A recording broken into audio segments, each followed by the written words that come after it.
Gary Nielsen. I live in Orem, Utah. I own a lawn care business where I deal with grass and trees. I am allergic to grass and trees and dust.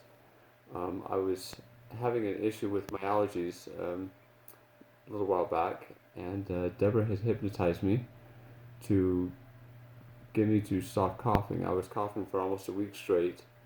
The night before I met with her, I was coughing so hard I was throwing up, not being able to hold any food down.